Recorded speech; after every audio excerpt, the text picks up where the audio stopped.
expectantly as we reached the door of the small cottage in front of us. You do it. I don't want to get my hands dirty. You're wearing gloves. I knock quietly on the door. The air around us feels stifling.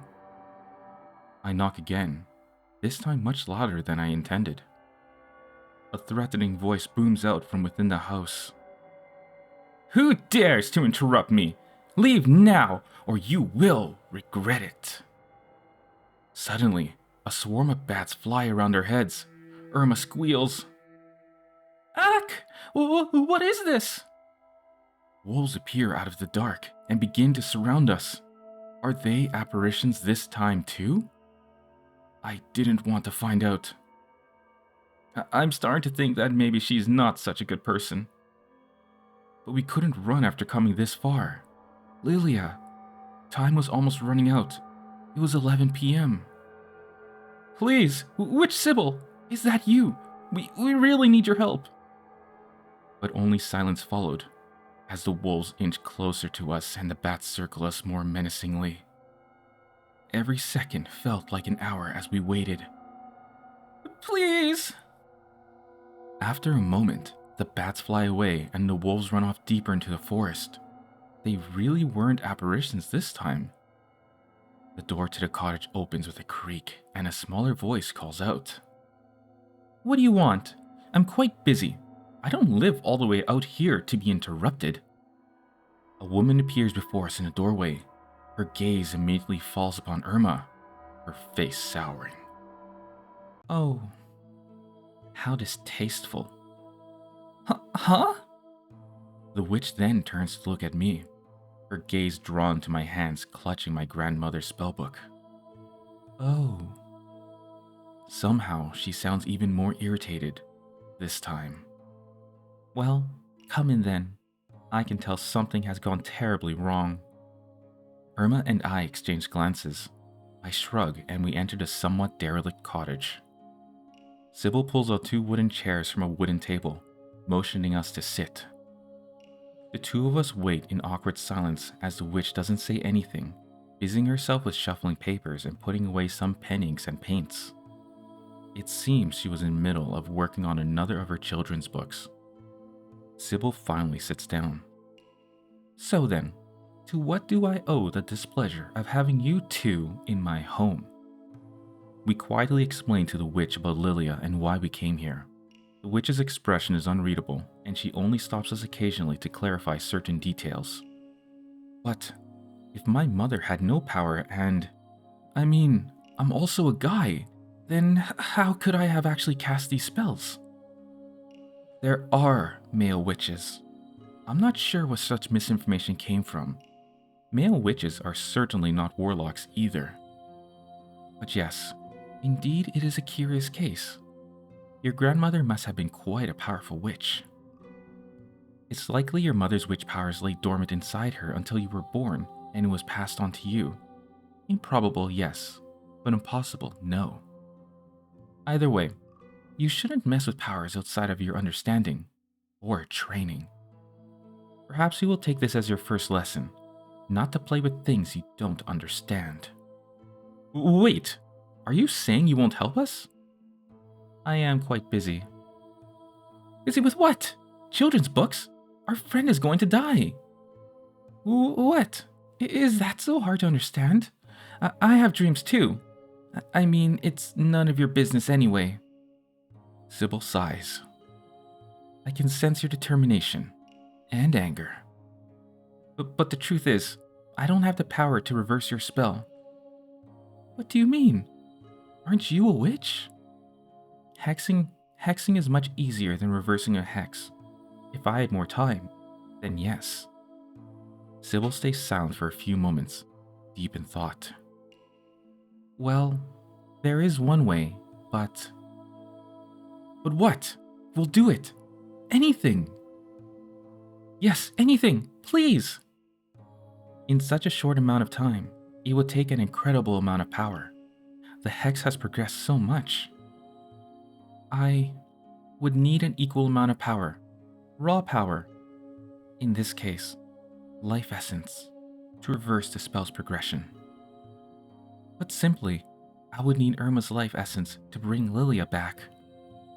Oh my god, that is a tricky situation. I mean, we did call Irma cute, right? Is she not cute enough to bring Lilia back? Questions, questions, questions. What? What? No.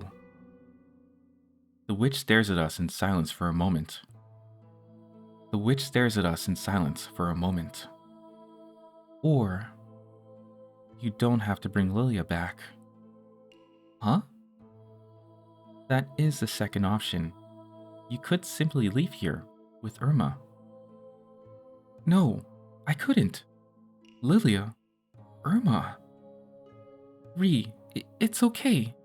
Really. Lilia, she needs you. You know? And I know how much you care about her. Irma, no, I couldn't. Decide, or time will decide for you. We've not much of it left.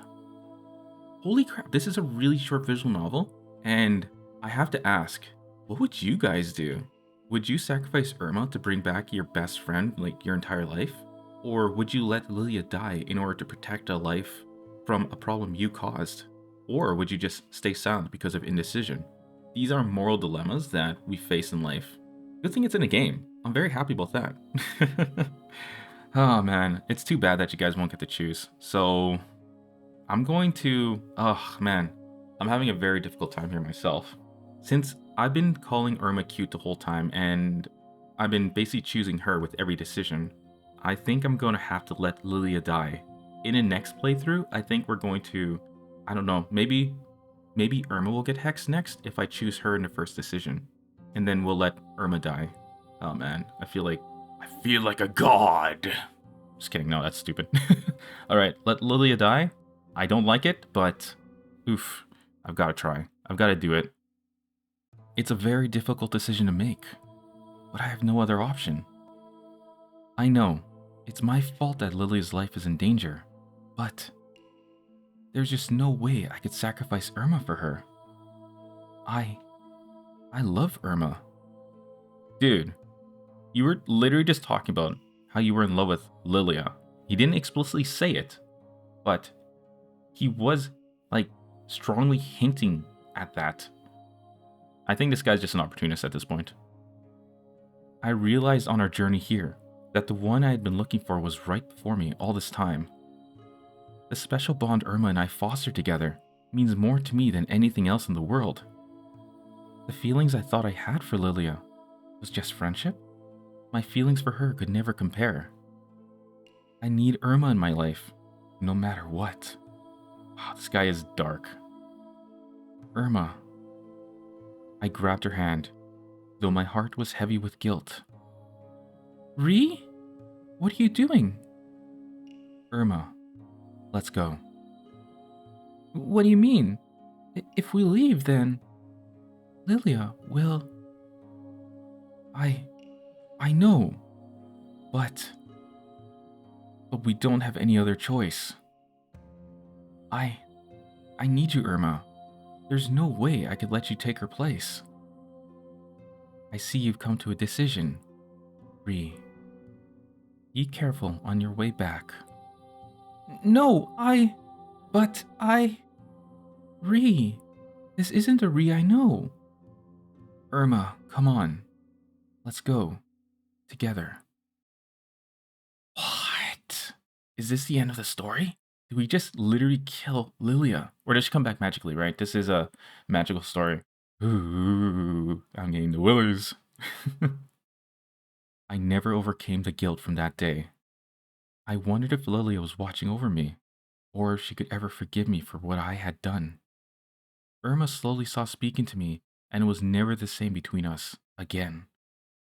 Oh, we got a bad ending! Oh, crap. This was the worst decision that we could ever make, and I knew it. It was a decision we had to make. Ending 5 of 5, guilt. Yeah, I feel like a douchebag. I'm so sorry, everyone who's reading the story. I wouldn't, in real life, If that ever happened, I would never choose that. Truthfully, I'd probably choose the indecisive route, whatever we ended up with there. Maybe that was the right route the whole time, be indecisive. Well, that was shorter than I expected to be.